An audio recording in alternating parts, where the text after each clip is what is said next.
The Keyboard Chronicles is proudly supported by Elk Electronic in Australia. Elk Electronic provides high-quality service and repair of synthesizers and keyboards, and also aims to encourage community interaction and learning through meetups and workshops. Find us on Facebook and Instagram, or check out elkelectronic.com.au for more about us. We hope you enjoy this podcast.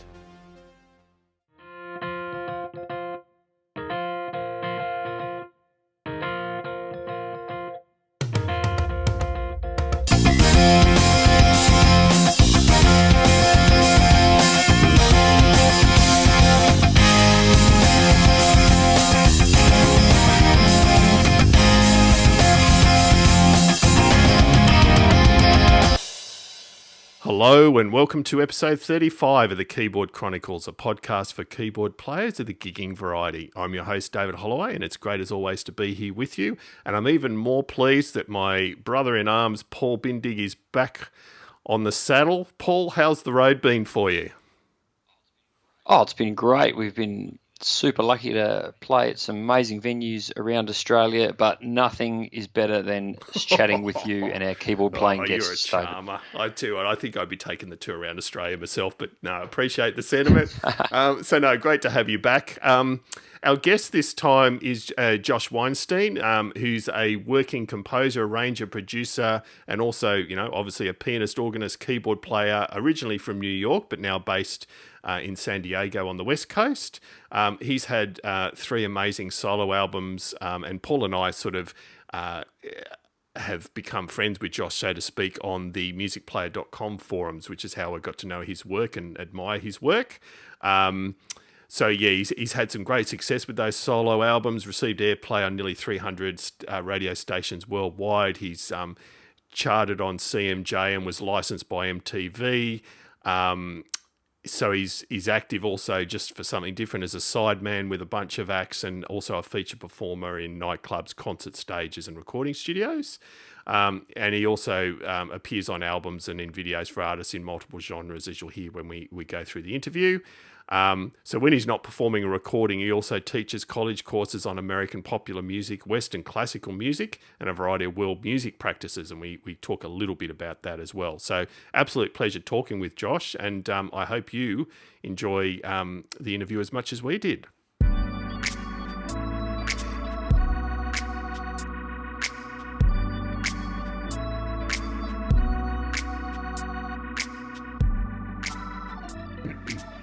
Josh, thanks so much for joining us. It's from sunny California, isn't it? It's from California, Southern California. Yeah, that's right. San Diego or San Diego, you got it. Yep, as far south as you can get in California and still be in the U.S. That's right. No, lovely to have you on board. So last episode I said to the person we interviewed, I'm not going to ask you how you're keeping busy because it's more you need a holiday. It feels like it might be a bit of that case with you, Josh. You've certainly kept busy, and I've looked at your gig calendar going forward, and geez, you are going to need a holiday by the end of the year.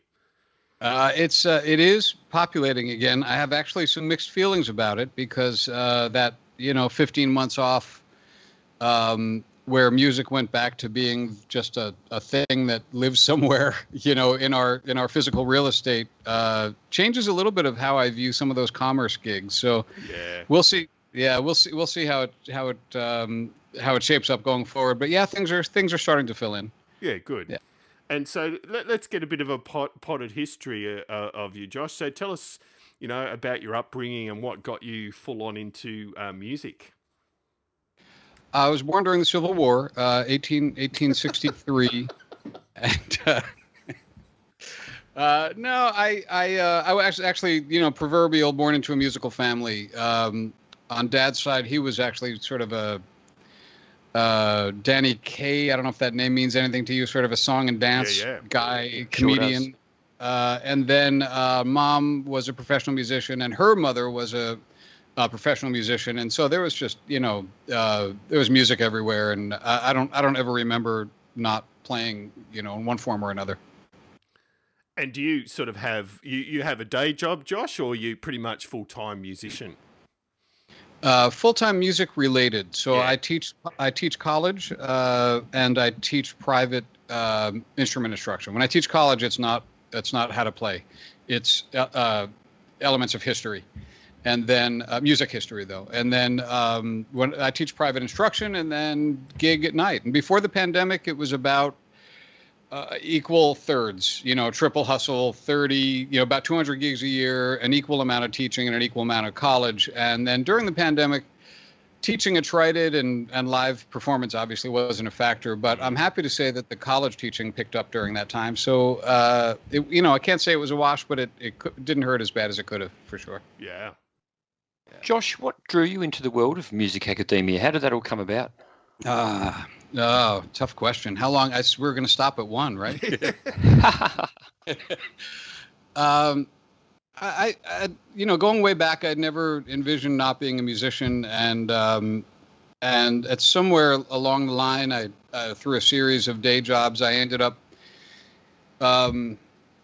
working full time in advertising, writing ads, and had this sort of crisis of conscience prompted by a very specific event, and realized that wasn't how I wanted to go down. Then if a bus hit me, that wasn't the resume I wanted to leave. And so I went back into music full time, and really just needed a way to make sure that, for example, if there was, not that I foresaw a global pandemic or anything, but if there was something that wiped away the performance opportunity or some aspect of it, that I could still be working in the field. And so about 12 years ago, I think we packed up, left New York, and I came out to do a PhD program here in California. Yep. Yeah, right. Yeah. Just on the subject of moving from New York to California, yeah, I'm interested in, from a performing musician's perspective, how is the experience of being on the East Coast and the West Coast differentiated? That's a fantastic question. Have you spent a lot of time in the States? That's very informed question. But say it again. Very little, only as a tourist. But I know there's a distinct and disparate sort of scene there, and I'm just curious on your perspective of it. Yeah, there really is. So in New York, everybody's goal oriented and sort of take no prisoners. And so music is a career, and it's done by people who love what they do. But it's very much in line with the rest of how you might picture New York, where whatever the next thing is, that's what you're going to do. Mm-hmm. So in New York, I tended to see any musicians that I played with at gigs, and that was it. And you'd kind of chart your progress against other people. In California, it's almost the flip side. I can barely think of a friend in my circle who is not a musician outside of, a friend outside of music who is not somebody I met through music. So very different feeling to what we do here. It's a smaller scene.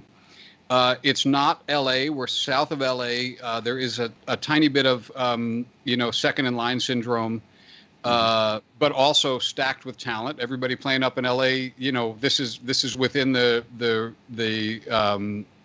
concentric circles away from that city. So, there's not necessarily the sense of someone's going to drive over your mom to get the gig before you do. There's differences, in general between East Coast and West Coast. Some of them positive, some of them negative. Lifestyle is way better out here. People are maybe a little less direct out here, which apparently I've adopted since I stuck maybe in front of that absolutely true sentence. So. But it's a very tightly knit community here in the professional context, and then also in the personal context, and that wasn't true in New York. Okay. Yeah. And please excuse Paul for asking these broad questions that require extensive answers. I want to do something a little bit more simple, which is, Josh, how is American music defined in your mind, given those differences? Just a yes or no answer's fine. That's fine. I'd like to phone a friend. You're asking somebody who teaches American music, so that's going to be a American music. I think it's some intersection between the myths that we tell about ourselves, which would land us sort of in the country music realm, and the truths with an S at the end that we don't like to admit about ourselves, which puts us more in the pop music realm. And the truth is somewhere in between those two universes, the God, country, and truck universe of maybe country, and the godless, no country, what are we going to do in the flatbed of the truck after the show universe of pop music or R&B. So I want to say that one thing that's true about American music is that if you can make a sound sell, you can invent a genre. Money speaks. And so even though there's preconception, if you can show that something is profitable, we can have a new genre and call that American music. Yeah. That's a great answer from someone that obviously knows what they're talking about. So, and obviously I'm assuming, an American's perception of their music depends on exactly what you've talked about. And from external to America, it's the what we see over here. I mean, I'm a massive Springsteen fan, as our listeners will commiserate that they have to put up with me talking about him all the time. But he obviously was one of the key, exports of the 1980s and 70s and 80s. So he represents America to a lot of people outside of America. And I'd argue there are some worse role models you could have. But it's an interesting debate. Right. And it depends, how old the person you're asking might be. Yeah, and true. So, Springsteen was very much at the front of our radar. We're probably almost exactly age peers. And so, he was definitely in the pantheon, particularly on the East Coast. One thing I can tell you is, out here in California, people know the name, for example, Billy Joel. I just played a wedding last night and they did their custom version of, For the Longest Time. But I can never remember walking into any business in the 12 years I've been out here and hearing a Billy Joel song playing on the speakers. And when we fly to New York, the first thing you hear on any radio station is Bruce Springsteen and Billy Joel, because they're East Coast guys. And so it also depends geographically on who represented that region, for sure. Yeah, so lots more Eagles in LA and California of that genre, of that era. Sorry, yeah, that's exactly right. That's well put. Yep. How do you come by this? How do you come by this detailed knowledge of the geography of this crazy country? Oh, we just love it. It's all we ever see on TV, Josh. TV and movies. Can't be avoided. It cannot be avoided. No, that's exactly right. Yeah, Eagles, and then some of the grunge bands or pop punk bands of 90s and 2000s. That was kind of a California scene. So, not grunge, but pop punk. Yeah. What about you? What's Australian music? Oh, you're not meant to ask questions like that. Well, we're not supposed. We ask the questions. Yeah, that's right. Yeah, you get you can cut out anything you want to after, but I still get to put you on the spot. That's right. I mean, I think you nailed it really well, Josh. It's what people perceive, and there is definitely there's not really geographical, really, Paul. Is there? You could argue a Sydney-Melbourne divide with some music. Yeah, and there just like our accents, Josh. There's very little between each part of the country. It's very, very hard to say there's a regional variance too much in what Australians like. But we absorb a lot of cultural influences from the States. And it's interesting hearing what you said about Springsteen or Billy Joel, where Billy Joel is incredibly popular here in Australia, which is interesting to hear you say you'd never heard it in a shop on the West Coast, because you definitely hear it in a shop here, no problem at all. Really interesting, yeah. I do find that really interesting, yeah, for sure. But I think, and we've got our own sort of pop rock history from around that era too. And I mean, if you ask the average American of our age, it'll be In Excess, it'll be AC/DC, it'll be Little River Band. Little River Band, I was going to say, yeah. And beyond that, you would struggle to get an answer. Yeah, which is Midnight Oil. Sorry, Midnight Oil would be the other one. Okay, yeah, forgot about that. Yep. So, Josh, from your what's the guys with the hats? Men at Work, isn't that? Men at Work. Yeah, Men at Work, of course. Yeah. Yeah. There are a lot of really popular Australian rock bands around that time that did not make hardly any impact overseas at all. So someone from the States wouldn't have heard of them unless they were very, very clued into the music side of things here. Right. Josh, I was interested in, you sort of mentioned in your formative years, you grew up in a very musical family, and so being a musician was kind of the thing. I'm interested in how you developed as a young person, maybe first striking out on your own, and what sort of projects you got into, and how that led to who you are now as a musician.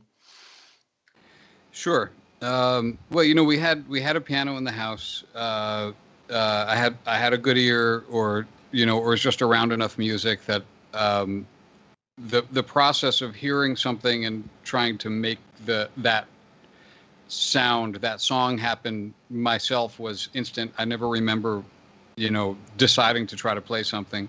Almost from the beginning, I wrote music, and through high school, I wrote music, and I played. I was in the music wing.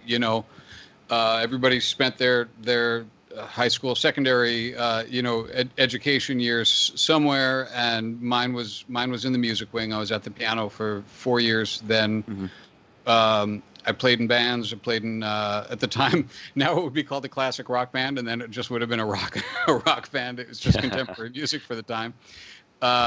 And in college, I did a lot of shows with original music, and continued to do that to some extent after college, but ended up playing in a in a whole bunch of cover bands, because that's what was that's what paid at the time. That's what paid the exact same amount that it pays now at the time, the exact same dollar amount, not the inflation. I think not accounting. That's a point of international agreement, Josh. That's never changed. Yeah. And so I ended up doing much more cover work then, although I always had original songs on our set list, whatever group I was in. I always had one or two in the mix. And then, as I said, I sort of lost it at a certain point. I spent most of my 20s, probably up into my early 30s, doing that. So 140, 150 years ago, and then I ended up with the kind of job that didn't allow for going out and gigging at night. And I had this piano in my loft in Manhattan.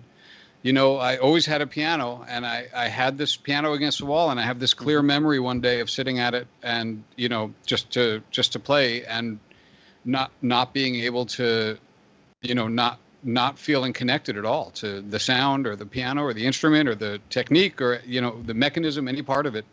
And thinking, I guess I'm just one of those guys who used to play music. Like, this is what happens, I guess, in life. Like, yeah. You think you're going to go on one path and you end up on another path. And I'm one of these guys who's going to, tell a fat old drunk story at a, in a bar about how I used to play music when I was younger. And I'll be a little oblique about it, but a thing with a capital T happened, and I really had to reconsider what I wanted to leave if I left. And what I realized was that all that time chasing the money for the real job was a complete waste of time. I sort of did it for the props, and it made my family proud, and they got to say, oh, he writes ads or whatever, but it had no meaning to me whatsoever. Sure.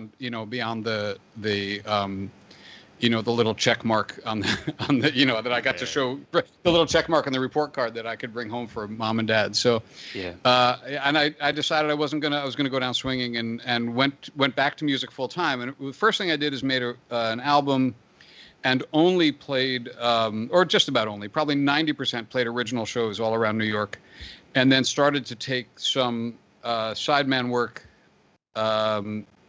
in the city to make extra money, because it's not like people were throwing a whole bunch of cash at songwriters.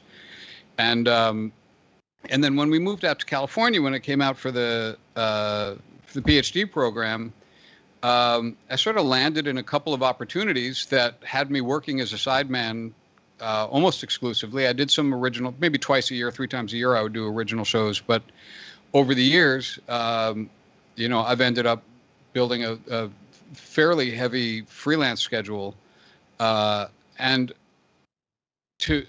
after wasting all the airtime on that, to get right to the point of your question, how does that define me as a musician? One thing that I will say is, having spent that time as a songwriter, which I still am, I have a really strong preference for playing other people's original music. And if I had to tell you one thing that I feel comfortable that I do well, it's that I can climb inside their head as a composer and think about what they might like to hear on this song. Like, why would they have wanted a piano player or a keyboardist on this gig? What sounds can I sort of telegraphically decide, crawl inside their brain and decide that they wanted to hear there. So that's I think a factor in how I approach when I play other people's original music.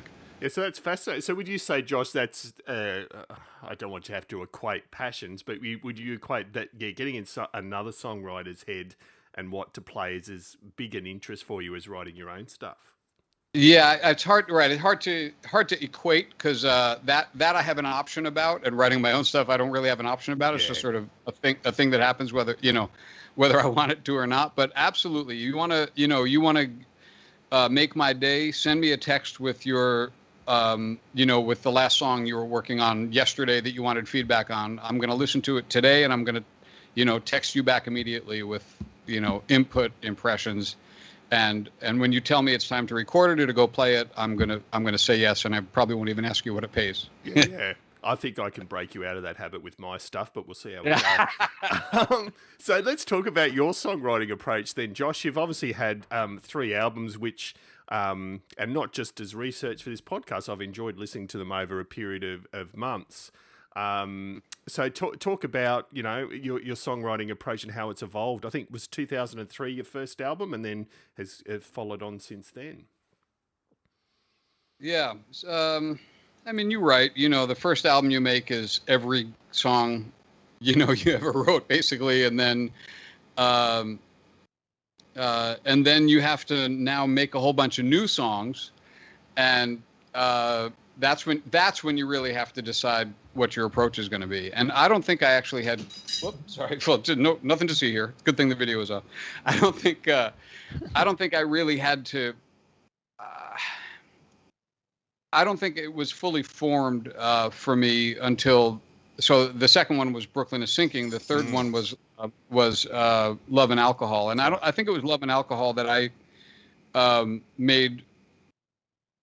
The record that I just wanted to have, I just wanted to make stuff that I would want to listen to.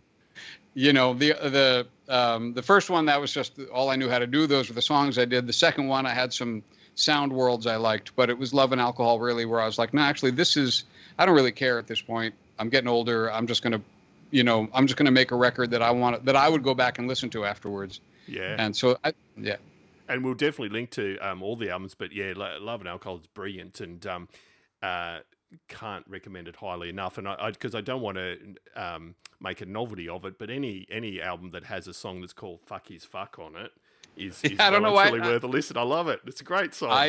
I'm surprised it didn't get more airplay. I really don't know. Hey, Josh, without wanting to blow too much smoke up your bum, your lyrics are excellent. Where do they come from? Oh, thank you. I was an English major in college, and I put a lot of thought into catching the voice or the vibe or the approach, and making sure that nothing's filling syllables, or that nothing just was there because it sounded clever. I try to make sure that each of those syllables has a reason to be there. So for me, really where the lyrics come from is from spilling out a whole bunch of stuff while I'm writing the song, and then spending weeks or months, honestly, sometimes just chipping away at the lyrics until I like how they flow. Yeah, right. I think your comment about the no wasted syllables, that's I hadn't thought of it like that, but as you say it, that's how I feel when I listen to your music. And for our listeners, one of the things I love about Josh's lyrics is I feel like the cadence of them can often add to the musicality of the song. It's very hard to describe, but certainly have a listen to Josh's stuff. As David said, we'll link that. But it's I really appreciate good lyrics, and yours are wonderful. I appreciate that. Thank you.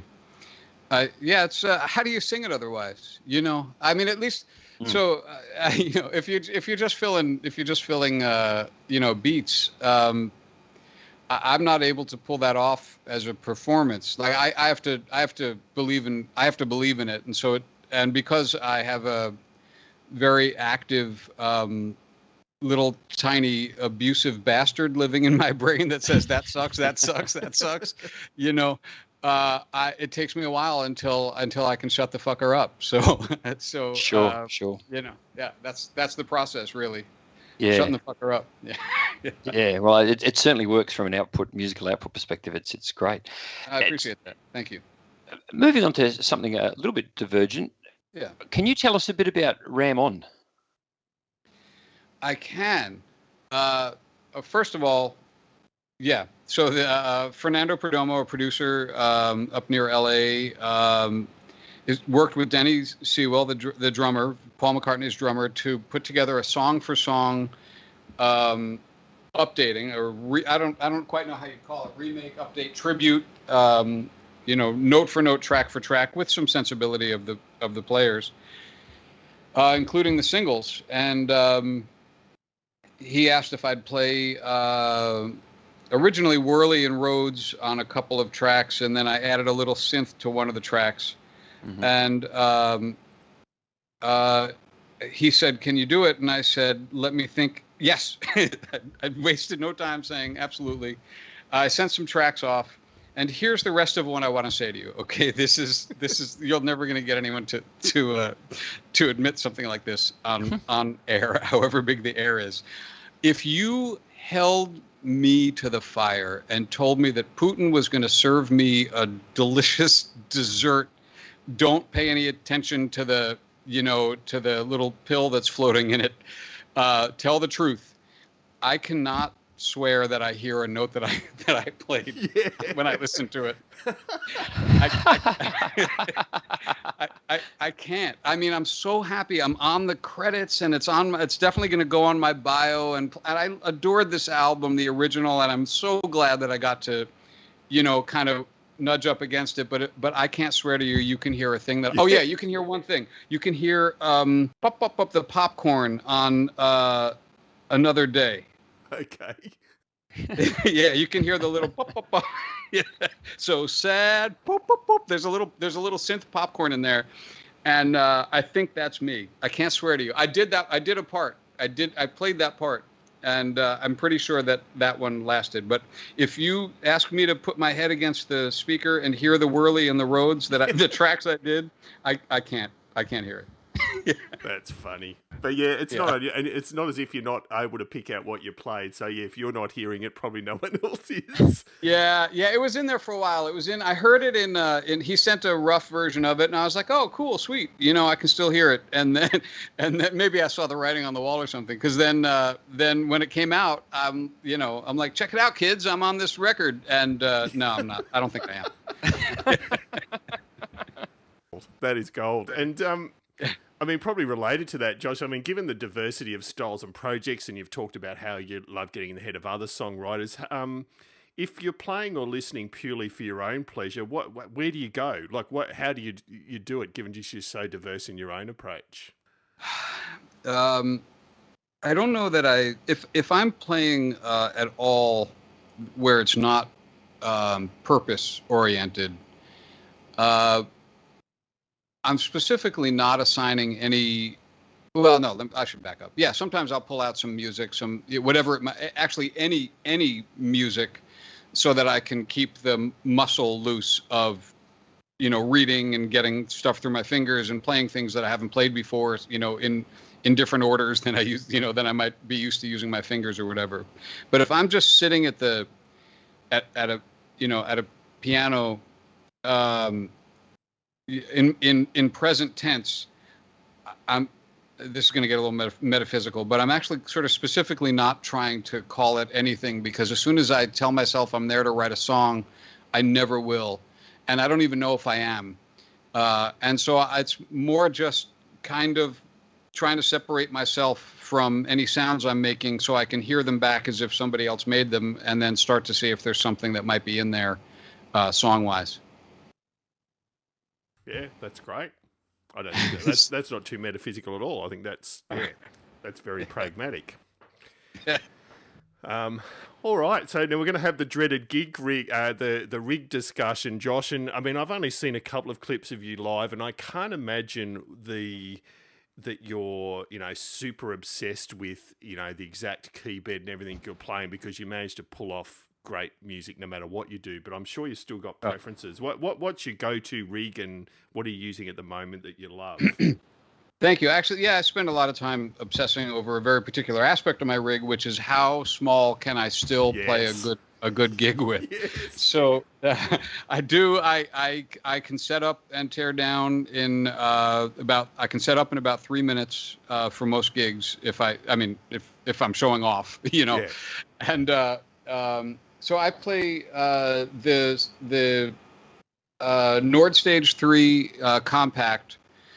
Because I do a lot of stuff where I'm playing organ, and but almost no gigs where I only play organ. So I want everything that board has to offer, which is I can play EP and clav and synth, and still get to play a reasonably convincing organ.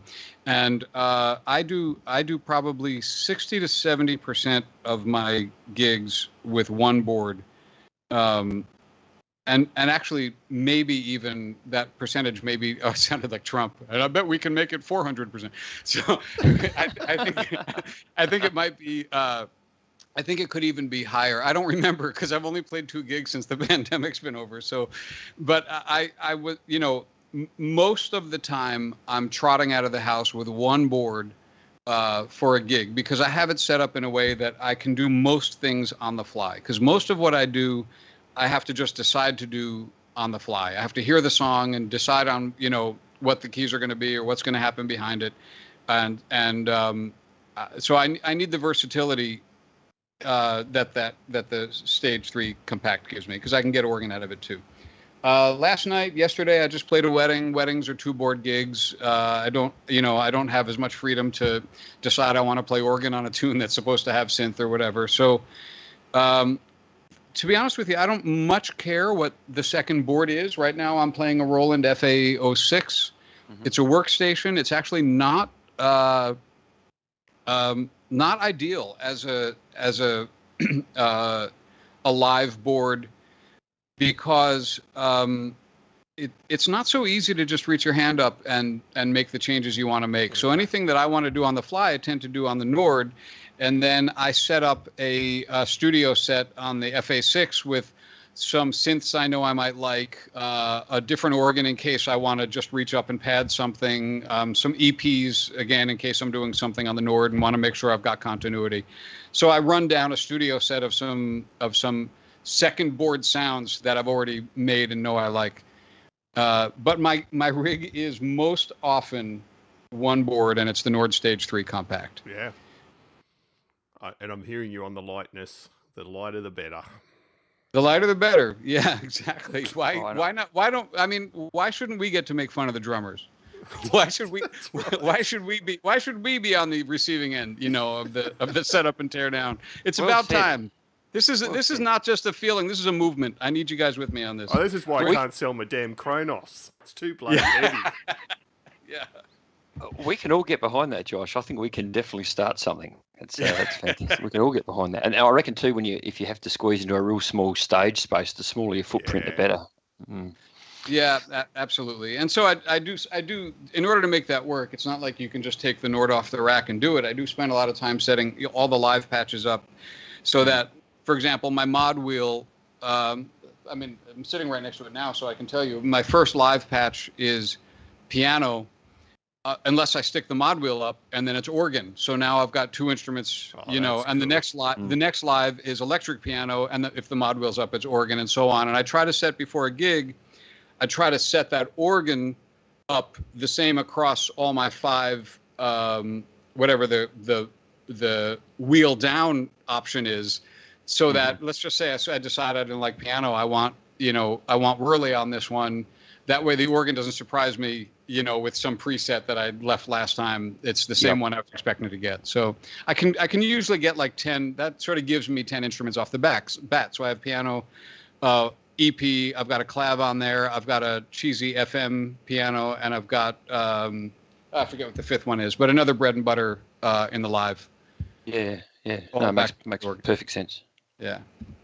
While you're dispensing wisdom, Josh, based on all your experience and multiple performance engagements, what would be key lessons you'd pass on to other players, maybe starting out or wanting to be effective in a performance sense? Don't be a dick. Yes. Good start. Yeah. No, I mean, really, it depends on your market, I guess. But I think there's a pretty wide range of acceptable good. I guess I could just stop there. Of acceptable goodness, acceptable quality in a player. And the X factor is, do people want to spend any time with you? Mm-hmm. I think that's probably the biggest. I do teach. I teach a fair number of working musicians keyboards. So maybe they're singers or guitar players or whatever. And then I teach some who are right on the threshold of wanting to play live. And I guess the biggest thing, the thing I say most often in different contexts is that you have to ask the song what it wants. You can't just say, this is how I play this song. You have to just be in the moment and ask the song what it wants right there. Did it want that? Do you need to, I know you wanted a fill there, but did the song want a fill there? Mm-hmm. And anyone who thought you were great based on that fill is outnumbered by the people who are distracted by the fact that you just raised your hand when somebody else was already talking. So I think that's probably the biggest thing, is just always be prepared to abandon whatever you had in mind for when the song tells you it wants something else. Yeah, awesome. Yeah. I like The next one's a bit of a standard question that we ask all our guests, which is, can you share with us your most memorable live Trainwreck experience? We just had one. And no pressure, Josh. And you won't have heard this because it's not been released yet. But our last guest had to front up in front of a 50-piece orchestra conducted by Maurice Jarre and asked to do a lengthy synth piece with no warning and no context. So if you can beat that, I'll be impressed. This is the kind of thing that as soon as we stop talking, I'm going to go like, how did you not tell him this classic story of when X happened? I'll tell you a story that I just told.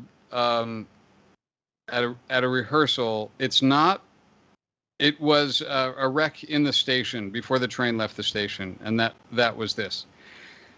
I got hired to do a wedding gig, and the guy who music directed it just knew the people knew the people getting married, and so he volunteered to put the band together. And it was a whole bunch of stuff I'd never played, and some stuff out of my wheelhouse. And I probably, contacted him like 5 times with questions. Are you sure? Can you send the keys? I couldn't go to the first rehearsal, and so I said, just give me everything I need to know to make this work. And, send the keys. You guys have already rehearsed. Just make sure. I know they made some key adjustments. Just make sure I've got everything I need to know. So he sent over the keys, and out of the 30 songs, probably like 23 of them were in the key of C. Wow. So the list of songs all said C, C, C, C, C, C. And I wrote them and said, are you sure this is right? These are all in C. I know that you changed keys, but this would put melodies pretty far apart. Yeah. And he said, no, I checked. I've got it. I looked. I double checked. You're golden. We got this. And so I show up, and none of those are the right keys, because what he had done was to look at his iReal charts and notice that there was nothing in the key signature for the charts on the songs. Oh no. And so he called them all the key of C. Oh, wow. So I was utterly unprepared. I mean, I didn't know what, and I spent every song trying to track down in my head what key I thought they were playing in, let alone transpose, and I had some splits set up. And of course it was a gig with all sorts of horn parts where I had the keyboard, set up so I could do horns over here and something else in the left hand. And I'd say that one qualifies. It does. That qualifies and delivers. Yeah, wow. Yeah. God. Yeah, I've got in a cold sweat. Don't love it. And so in the coming year, Josh, before we hit you with the last couple of questions, what are you up to aside from 4,000 gigs? You planning any solo album work or anything like that? Or for the last I'm working on an album to come out this year, which is what I've said for probably the last 6 years. So anything I say to you is going to be a lie about that. I think it's coming out, and I don't. I think I hold the record for longest, time interval between album and follow up. I have far more than an album's worth of material that I've been itching to get down, and life keeps stepping in one way or another. So I spent the pandemic thinking that would be my pandemic project, and it turned out that thinking it would be the project was my pandemic project, that I didn't ever get to it. So I think so. I keep thinking so. I'm doing a lot more gigs where I'm playing my own material, and that'll probably be the impetus that I need to make it real. I've been doing some studio stuff. I love that. I like all of us, that stuff that used to come in through our ears. We're old enough. We had to wear the big ass airplane, the stuff they put on to land airplanes, as our headphones. And that's still where all my happy sounds come from, is listening inside a recording and, discovering what's in there and being delighted by what came next that I didn't know was coming. And so getting to record for people, it is sort of a happifying closed loop for me on that, on that count. Yeah, good call. And then the two brain teaser questions to wrap up, Josh. The first one is tag a keyboard player. So a keyboard player or three that you would love to hear interviewed on the show yourself. Benmont. Yeah, look, you can add your name to the damn list for that one. I've tried. Yeah. I've tried. Steve Nieve. I'd love to hear Steve Nieve. I've approached him. I've approached once, but it's been a while. I may try that again. Okay, and then what about Steve Nathan? I'd love to hear him talk about the. Yeah, so Steve, if you ever listen to these, I've attempted to message you twice on the forums, and I've never gotten a response. So yes, agreed. Yeah, I mean, those are people where I'd love to hear process. Going back, last to first, I'd love to hear Steve Nathan just brain dump on the process of how you approach a tune when you record, and how it's going to sound good, and what you've learned after these years of, what a producer is going to like to hear, and That's that. Right. Yeah, incredible. No, he's definitely on the bucket list. I'd love to hear Steve Nieve talk about, when you decide to pee all over a song, basically, and how it's going to sound so good. He sort of runs amok on those tunes, and it works all the time. It does. Mm-hmm. And then Benmont, of course, that crazy, brilliant brain. I just want to hear him extemporize for a while. So. Absolutely. Damn managers and their gatekeeper behaviors. Yeah. And then if you ask me my conception of heaven, it would be just that we all sit around and listen to Bjork talk. So just in terms of just getting someone to talk for an hour, I think she would be at the top of all of my lists. But based on content or tone or both? You got it. Yeah. Okay. That's brilliant. No, good stuff. And when you are, your idea of heaven, if you can only take 5 albums to heaven, what ones are they going to be, Josh? How am I playing them? Oh, well, let's assume vinyl. Like in heaven, I think it's all vinyl up there. On the harp, surely on the harp. Yeah, right. Oh, their interpretations, sure. I'm going to cop out and just say hopefully that I have not heard those 5 albums yet. Hopefully there's still 5 brilliant albums that will answer that question when we do this again in 50 years. That's a good answer. I like it a lot. And because it is a somewhat redundant question too, but on a whole bunch of contexts, and you've just given one. We've had a previous guest that's gone, I just don't listen to albums, I just listen to playlists and singles. So, yeah, no, very valid.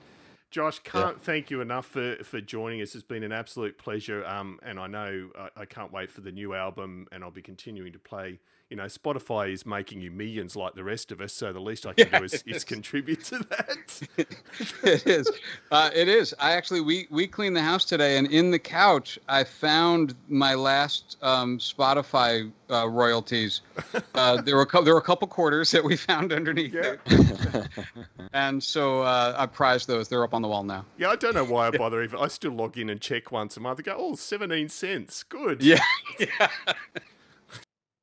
Well, I appreciate you taking the time to talk to me. Thanks for reaching out. Our pleasure.